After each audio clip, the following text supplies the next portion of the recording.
Hey everybody, I thought it was time for another video. Looking at a universal motor here. This is a universal motor out of a washing machine. Most of you will be familiar with a simple universal motor. The schematic's pretty straightforward. It's not a difficult device. Now, some of you out there will be familiar with the rotary transformer that Tin Man introduced in 2015. It's an event that was very quickly forgotten, an event that was very quickly swept under the rug, and a little bit like my YouTube channel at the moment, getting lots and lots and lots and lots of people signing up empty YouTube accounts trolling my channel. Much the same.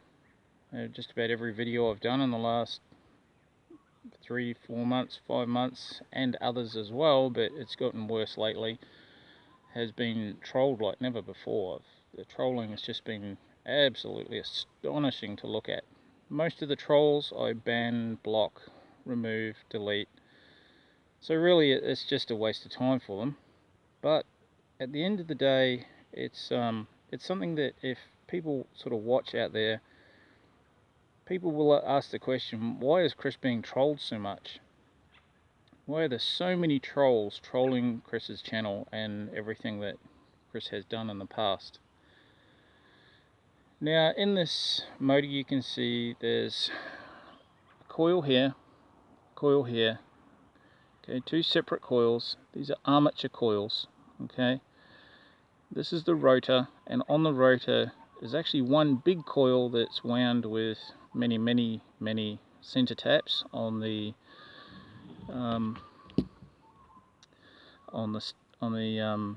commutator here, and each one of these lugs is if you like, a center tap. Okay, so it's wound, connected, wound, connected, wound, connected, and so on and so forth. So each one of these little smaller coils here is actually one big coil, wound in various different ways.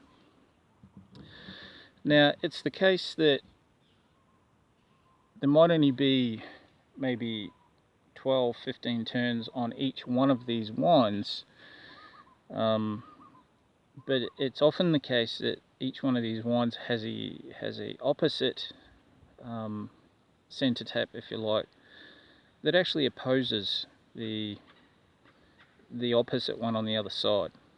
So when the brushes are connected to the commutator, normally two coils would be powered at the same time, and often those two coils would oppose each other. Okay, they oppose each other because they get a much stronger field ejected, if you like, from the rotor itself than what they would if they had just a single coil of the same turns.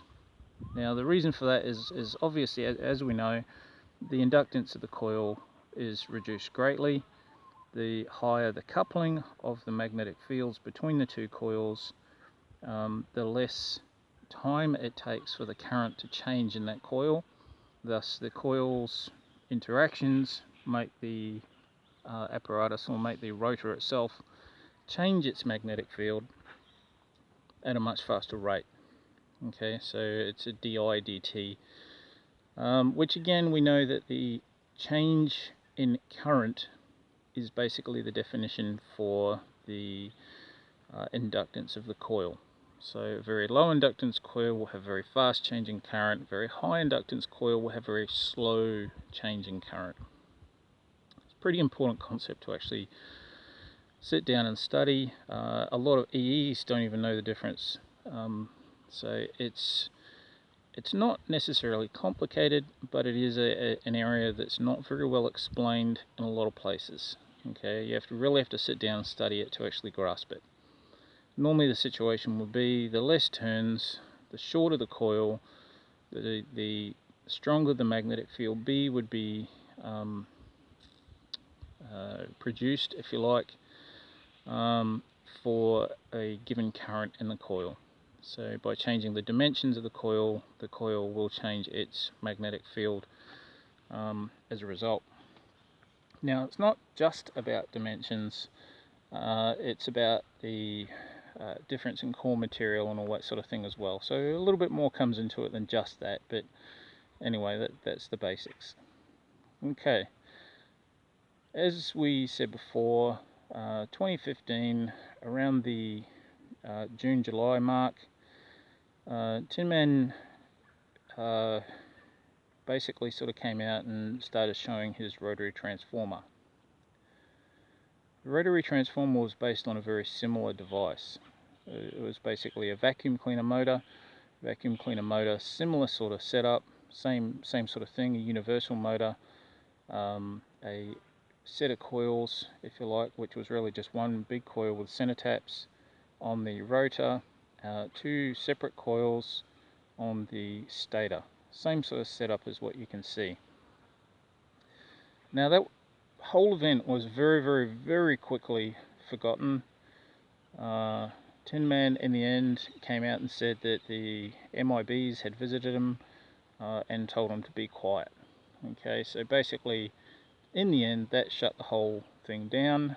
Found out later on via different people that Bradley's machine had stopped working after a period of time, couldn't get it to work any longer. I don't know if it was mechanical failure or electrical failure.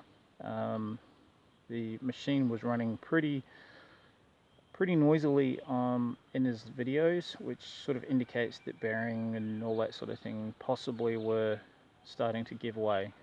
He did mention in his videos that it was getting on the warmer side. So obviously bearings don't like to be hot for too long unless they're designed that way. So probably the bearings and so on and so forth probably ended up giving out, but I don't know that for sure. I can't say that for sure. What I do know is Bradley's rotary transformer stopped working. Bradley wasn't able to, or Tin Man wasn't able to get another machine working as far as I understand. So pretty much the whole concept sort of fell on the floor. Now, there was all sorts of debate and argument, and it got pretty nasty, to be honest, on the forum at the time. So the progress on the forum was virtually zero. No one really wanted to try and understand it. Everyone wanted to try and measure it, and not a single person could find fault. Tin Man ended up measuring DC in and DC out. So basically had a diode on the output. The output energy was shuttled into a capacitor. Then it went out to a load. The load was powered from the capacitor via the half-wave rectification through the diode. Now, there was a MOSFET involved in there. It was an IRF 540, which has an internal diode, and the circuit that was shared was at the very minimum sketchy to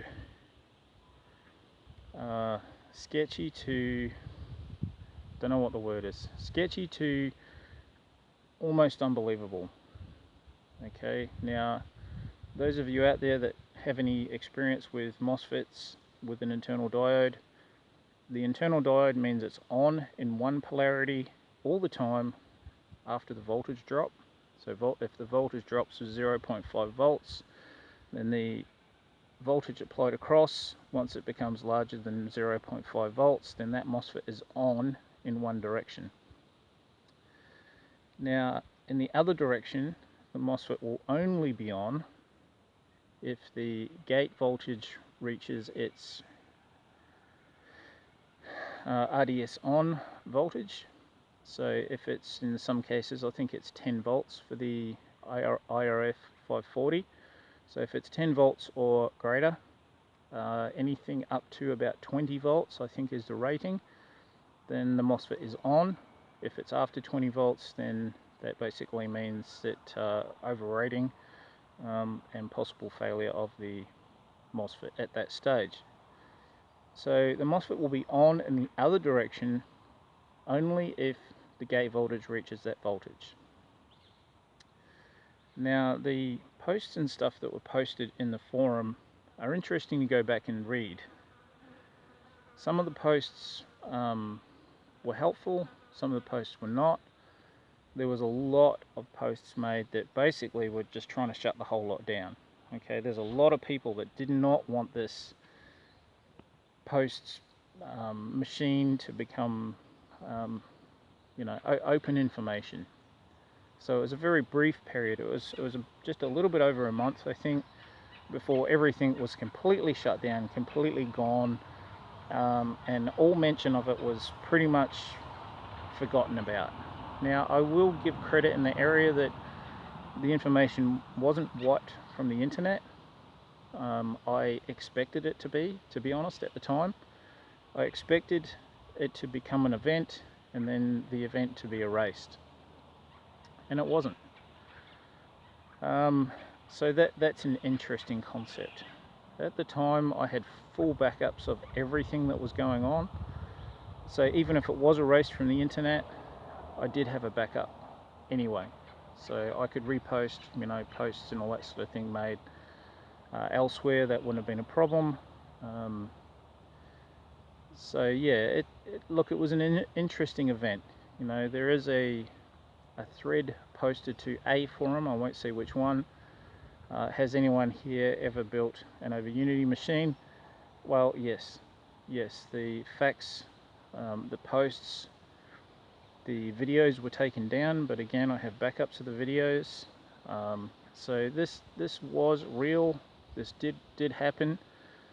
There were perhaps maybe 10 to 12 people involved that really hurt the whole situation. A few others that hurt the situation as well, but 10 or 12 people that I could say were doing the best they possibly could to shut the whole thing down. So what we're sort of looking at is basically a machine that exhibits the partner to output coil configuration, if you wanted to look at it that way. Remembering that partnered output coils, the two output coils must oppose each other, so there is a bucking, okay, between partnered output coil 1 and partnered output coil 2. As long as that bucking is there, then they are partnered output coils.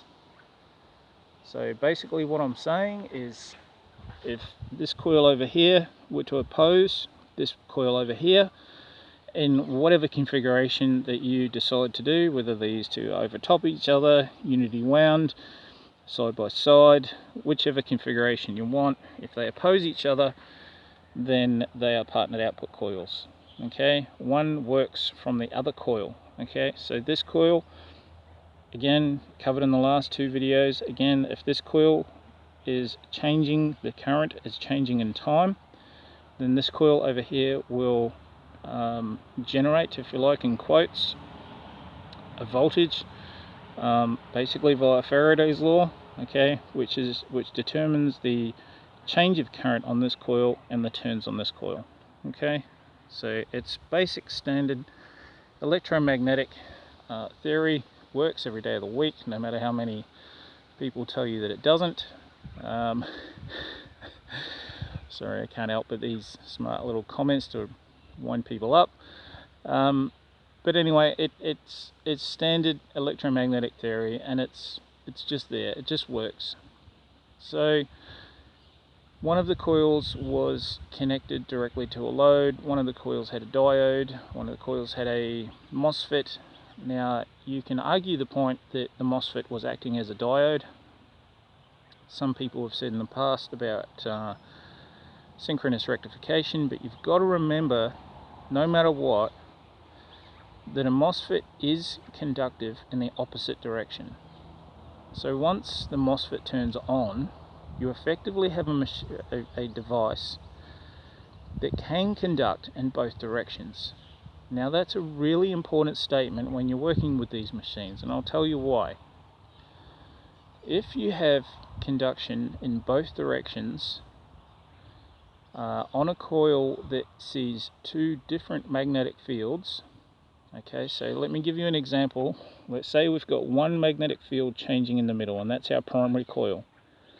Okay, this coil over here will see the changing current from this coil, or the change in magnetic field, which is the same thing. Remember, current and magnetic field are the same things, just from a different viewpoint. So the changing current from this coil will induce a voltage from this coil. Okay, this coil over here will also see the very same changing current. Okay, so this coil over here will see this coil as a primary rather than this coil as a primary. This coil over here will generate a voltage depending on the closest and strongest magnetic field. Okay, now if this was the case in this machine and this coil here was the primary coil, both of these coils out here would have current generated in the same direction. The magnetic field between these two coils over here would not oppose, and if the magnetic fields did not oppose, we don't have partnered output coils, we have a conventional transformer. It's a really important statement, okay, because partnered output coils must oppose. To make these coils oppose each other, we have to have a diode in a specific direction on this coil and a diode in a specific direction in this coil. Okay, the diode sets the polarity. The diode on this coil over here will say, no, I'm not going to see you as a primary, I'm going to see you as a primary.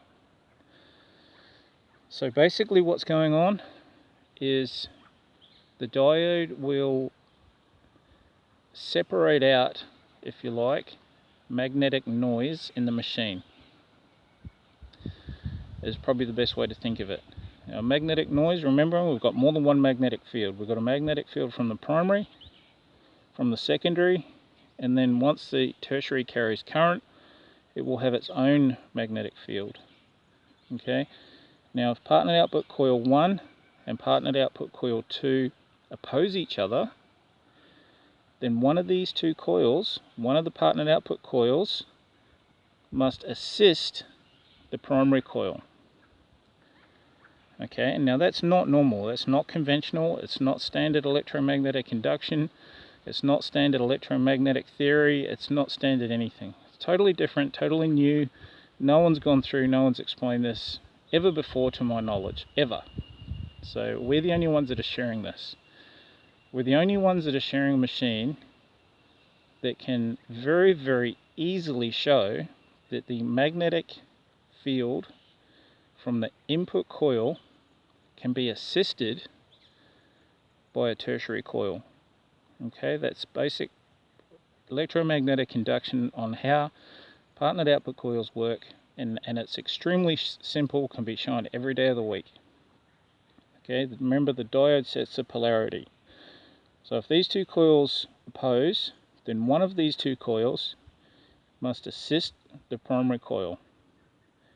Now if you have a primary coil that's under load, and if something assists that load, okay, so let's say we've got a car towing another car down the road, then there'll be a weight and there'll be a load on the car that's towing the second car that's not working that will be standard. It'll be a standard load, it'll be standard drag, standard friction, okay, windage loss, the whole lot. There'll be a standard load on that car at any point in time. Now if we were to have a third car behind the car that's being towed and pushing that car, then the car that's doing the towing will see much less load, because the car behind is pushing the car that's broken down. We've got three cars, we've got three forces, okay, and what we're doing is we're reducing the load on the primary by assisting the primary with another force. Now when that force is great enough, then the input load will go right down. And in Tin Man's case, the input went down 68% from loaded to unloaded, or to reduced load. There's a 53% difference between the secondary and tertiary coil at peak running performance versus the electrical output, if that makes any sense. Okay, so when Tin Man put the fan on, his machine went below unity. The rotor slowed down, the motor wasn't running as fast, and at that point in time there was a 53% drop in the performance on the machine, the electrical output performance. When the fan was removed, that electrical output went up by 53%. Sorry, I'm talking output, I should be talking input. So when the input drops far enough, then the machine becomes over unity, above unity. Okay, for those people that don't know what above unity means, same thing.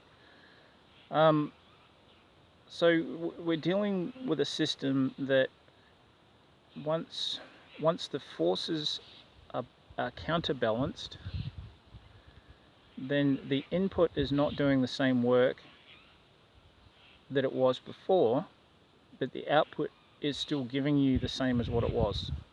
Okay, so if we were to take an electrical transformer, and in that transformer we had to put 5 watts into the input to get 4.8 watts out. Okay, now if we had another coil in there that was assisting the input coil, and assisting the input coil by, let's say, 3 watts. Okay, we had 3 watts on that coil.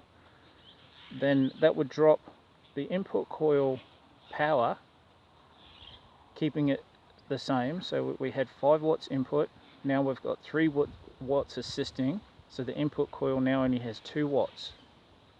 But on the output coil, okay, we still have 4.8 watts for the same given output for a much less input. And that's what these machines are doing. Okay, so the output is limited by the coils in the machine and the magnetic field interactions. Okay, Faraday's law. So basically what you're looking at here is you're looking at a system that can very easily be made to go over unity with the right way of thinking, with a system that can pulse the input coil at a frequency and duty cycle that's sufficient to make the output coils interact together so that the magnetic fields become equal and opposite. And remember, the diodes do that. Now you don't have to have shorting. I used some shorting in one of my very early videos. That video was magnetic field oscillation bucking coils, or something similar anyway. It was a very early video, about 2011 I think it was. Now I did short the coils in that video. Okay, that video was a shorted coil experiment, and that shows the same effects, but you don't have to have it shorted. I showed the same thing shorted and also with a load on it as well in another later video, which was the same experiment, just on a later released video. As long as the coils are carrying current, and that's the key thing, and remember that current changes in the coil. Remember the 5 time constants that we talked about, 99.7% I think it is. So 99.7% of the maximum current in the coil is 5 time constants. Okay, and it takes time for that to happen. So L over R equals T. So L being the inductance, R being the resistance, T being time in seconds. Okay. Now these coils, because they have opposing magnetic fields, they lose all of their all of their AC impedance. Okay, now remember there's three parts to impedance. There's the imaginary number, plus J, negative J. There's the DC impedance, DC resistance, and then there's the AC resistance or AC impedance. So these coils lose all of their AC resistance or impedance because their magnetic fields oppose. That can be tested and verified very, very easily. It's not hard at all. And the same thing happens at resonance. So the impedance is dropped right down. We just have the DC resistance of the coils, I squared R losses, and basically the coil, you could say the coils, partnered output coils, act more probably like a capacitor than an inductance. Okay. Some people have said that they act like a negative resistor. Unfortunately, I have nothing to compare that to, so I can't really comment. I can't say too much about that because basically I just don't have the information. Alright, so again, these machines are so simple. I mean, I can see so many people out there chasing red herrings down rabbit holes. It's just a joke. It really is. You know, there are so many people off chasing just delirious thoughts. Some threads out there, you know, on some of the forums, some of the threads out there are just, you got to question yourselves, you know, do these people know anything about electrical engineering? You know, some of the people out there are so far off the mark, it's not funny. If these people want to get serious, they need to stop. They need to think about a coil, what a changing magnetic field does to the coil.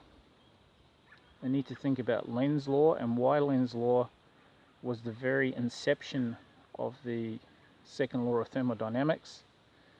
These people need to figure out why Lenz's law has been thought of, should we say, thought of as the unbeatable law. But you know what? It's not. Lenz's law is the law that gives us over unity, above unity. Okay? Lenz's law is the law that is required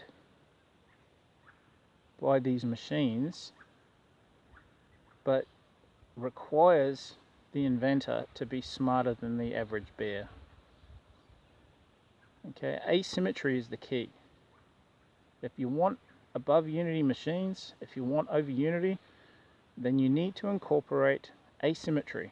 Okay, 1, 2, 3 magnetic fields, 1, 2, 3 coils, 1, 2, 3 currents, and then you need to figure out what directions they need to be in, and then experiment a little to find out why these machines work a little bit. Electromagnetic induction is not complete. Electromagnetic induction was left in the 60s, and Sir Richard Feynman said that it's complete. They are complete machines. They are engineered to perfection, but they're not. Science missed half of electromagnetic induction and continues to miss half of electromagnetic induction even today. So there's a lot of people out there that are so far off the mark it's just not funny. And then in saying that, every now and again you see one or two people that are absolutely spot on. Now if the case were to be that those people are absolutely spot on and others started listening and paying attention to their logic, then other people would start making some progress, because that's the problem. The problem is that so many people have been in this field out there, some under many, many different names, but so many people have been out there in this field and made zero progress consistently from day one. Now, mathematically, that's impossible. How can anyone make zero progress consistently for so long? you've got to start asking the question, why are these people making zero progress consistently for so long? The answer is pretty obvious. So everybody out there, I am telling you these machines work. These machines have worked. You've seen public demonstrations, many demonstrations. There's been, well, 7, 8 public demonstrations at least out there that people have either not picked up on, ignored, not been privy to, or just simply missed, which is a real shame. Okay, now when dt, the change in current in this coil over here, is sufficient to generate a voltage which has a load, which then generates sufficient dt, a change of current again in the opposite direction, so that these two coils oppose, we're pumping electrons. Okay, so the magnetic fields that oppose pump electrons from the copper atom, 29 electrons in each copper atom, down the wire. Okay, anyone that studied an electrical generator will know that that's how an electrical generator works. Okay, anyone that studied Clementi Vigura knows that he studied the electrical dynamo, which is basically the electrical generator. He said the same things. Floyd Sweet told us, concentrate on the electrons and accelerate the electrons down the end of the wire. Pump the electrons, he said. It just seems to me that so many people are off chasing magical voodoo rainbows that they're just not making any progress at all. I want to thank the Above Unity team, AboveUnity.com. All the members from AboveUnity.com have made fantastic progress. There's nothing that anybody can do out there to reverse that progress now. These people know what they're doing. These people that have been members, some of them for a long time, since the early days, and I hope to have the website up again running, hopefully soon.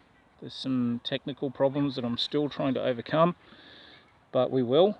Eventually we will overcome these problems and we will be back online, and the team will be back together again. We do have a forum, a hidden forum at the moment that we are part of. We are all communicating through there, and we're still all making fantastic progress.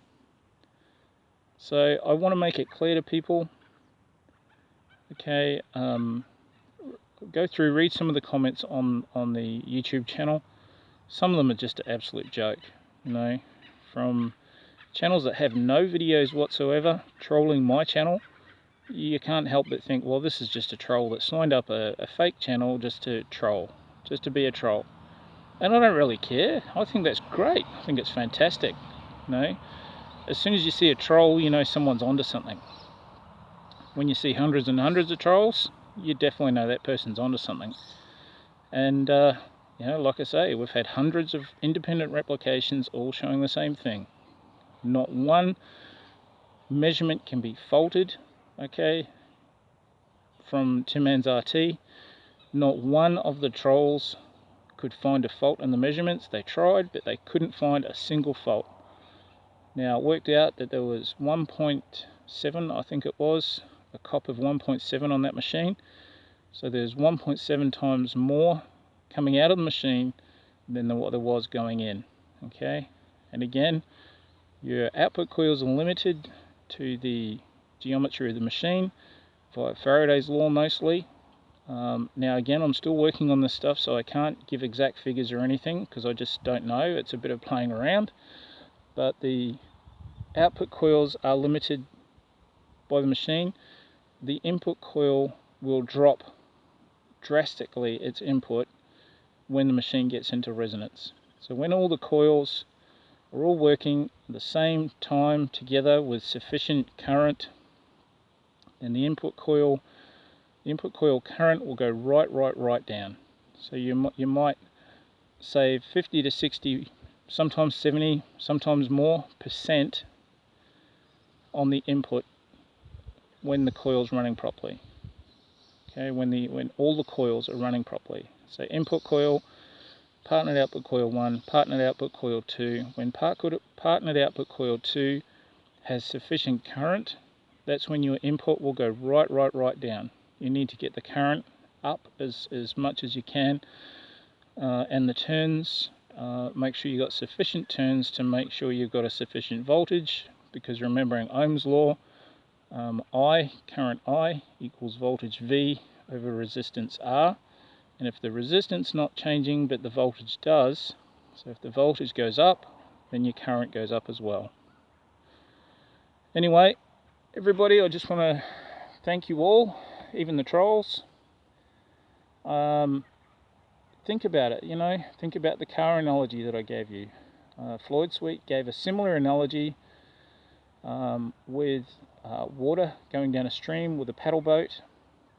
If the paddle boat were 80%, which funnily enough a conventional transformer is about that.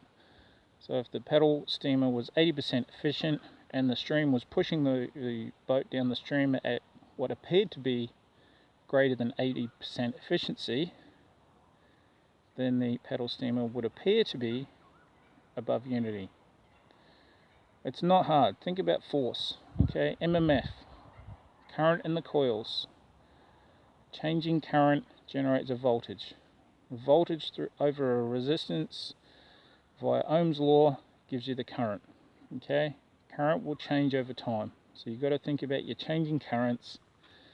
And then these machines are as simple as pie. Everybody can build them cheaply, build them efficiently. Okay, I'm not saying it's simple to learn, it takes a bit to learn, but if you think about the very basic things, okay, 1, 2, 3, 3 currents, output coils must oppose. One of those oppositions must assist your input, then the input must go down. Okay, your input current must go down as a result of the quantity of partnered output coil 2 current that's assisting it. Alright everybody, just want to say thanks again. AboveUnity.com members are completely awesome. They've stuck with me right from the start. They've all seen fantastic results. Some of them are light years ahead. All of them are light years ahead. Some are a bit further ahead than others, but they all stick together and they're all a solid team. So I want to thank them very much. I very much appreciate them. Thanks guys.